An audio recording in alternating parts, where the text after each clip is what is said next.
lengkap Bapak? Nama saya Kabul Widodo, usia 50 tahun.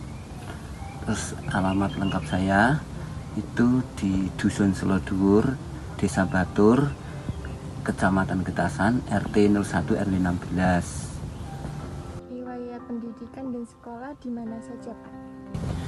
Untuk saya, maaf ya, memang orang kuno. Pendidikan cuman sampai SD, Mbak. Di SD Negeri Batur 3. Juga masih di wilayah Desa Batur sini saja. Adakah profesi Bapak tambahannya? Profesi utama adalah sebagai petani. Tambahan adalah kita jual sayur organik ke resto-resto. Di mana lokasi tempat Bapak ini cocok tanam sayur? Ini di Dusun Selodhuwur. Boleh ceritakan bagaimana awal mula berdirinya kebun sayur ini, Pak? Ya, memang dari awal saya sudah petani, tetapi saya akan cerita awal mula saya merintis terjun ke pertanian organik gitu ya, karena memang sampai saat ini saya petani organik. Dulunya saya adalah petani konvensional, tapi pada tahun 2011 saya sudah mulai bertani organik. Itu dari tahun 2011. Karena apa saya kok memilih bertani organik? Karena saya ingin punya istilah petani yang berkelanjutan, petani yang ingin berbudidaya sehat. Jadi kami berdiri mulai bergelut dengan pertanian organik dari tahun 2011. Itu masih. Terus gimana kok petani yang berkelanjutan? Karena dari tahun ke tahun untuk saat ini lahan itu bukan semakin bertambah. Sebenarnya lahan masih tetap tapi berkurang karena banyaknya manusia juga, ataupun sudah banyak yang alih profesi untuk kegiatan lain. Makanya dengan pertanian organik kesehatan tanah akan tetap terjaga. Insya Allah itu akan, meskipun sejengkal tanah pun akan selalu bisa dimanfaatkan. Itu tujuan kita utama. Sehingga saya lebih memilih bertani organik sampai saat ini. Dan insya Allah kalau masih diberi umur panjang sampai akhir hayat. Waktu memulai usaha ini, tantangan pertama yang Bapak rasakan apa? Tantangan utama adalah masa-masa transisi, Mbak. Dari petani konvensional ke organik itu adalah kegagalan. Karena waktu bertani konvensional, saya cerita dari situ dulu, kalau ada hama atau kurang subur tanaman itu kita bisa atasi dengan cara instan. Istilahnya kita beli obat di toko, obat kan. Tapi pertanian organik kan nggak seperti itu. Makanya dari yang serba instan, serba tersedia, kembali ke alam itu banyak sekali tantangannya. Itu kegagalan terutama yang saya rasakan. Ini saya cerita, waktu bertani konvensional, saya nanam tembakau. Awalnya kan belum bertani sayur seperti ini. Itu halnya cukup bagus. Bahkan dari 500 meter itu bisa mencapai 700 kg pohon tembakau. Tapi setelah saya kelola organik, selama 3 tahun mengalami penurunan drastis. Bahkan 500 meter saya cuma mendapat 90 kg dari tembakau. Tapi setelah tahun keempat saya tanamin sayur tembakau lagi, alhamdulillah malah hasilnya hampir 1,5 kali lipat. Yang dulunya hampir 7 kintal bisa mencapai 800 sampai 900 kg setelah pertanian organik. Karena tanah itu sudah mulai tertata. Itu yang pertama adalah waktu-waktu transisi itu pasti akan mengalami kegagalan. Tidak hanya 50%, tapi hampir 100%. Kemudian pertanian organik juga memang ada kendala yang cukup berat. Cuaca, Mbak. Kalau cuaca ekstrim, itu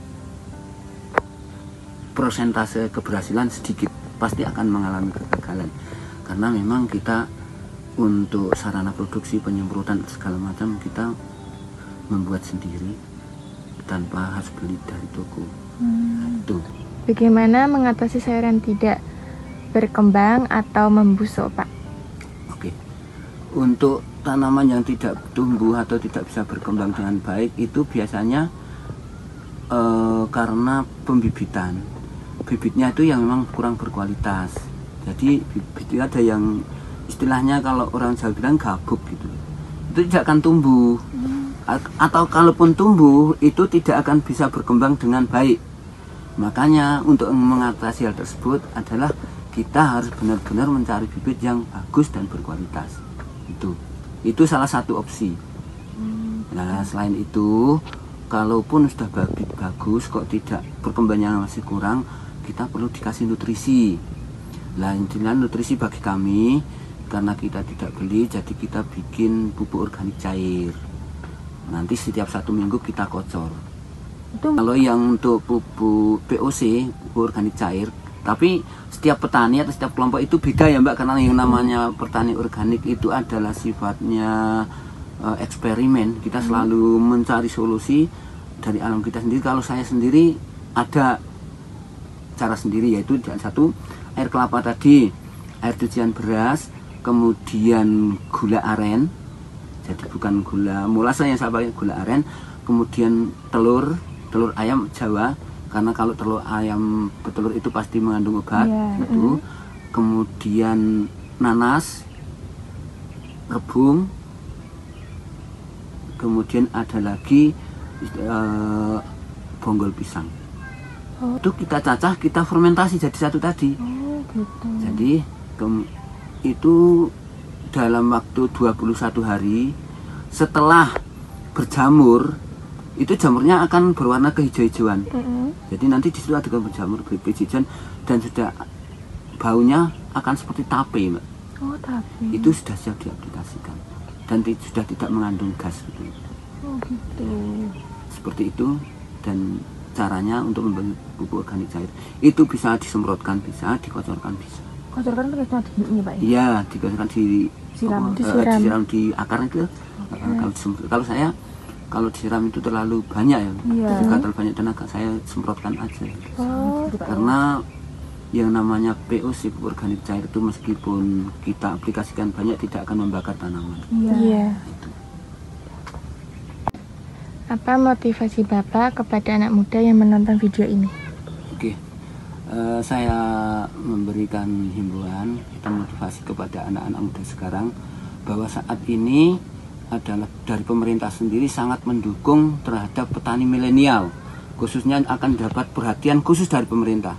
Dan sesuai dengan tujuan pemerintah sekarang sini untuk swasembada pangan, maka saya sarankan kepada generasi milenial, jangan malu-malu, ayo kita olah tanah kita, jangan malu bertani, karena petani adalah penopang kehidupan pangan bangsa.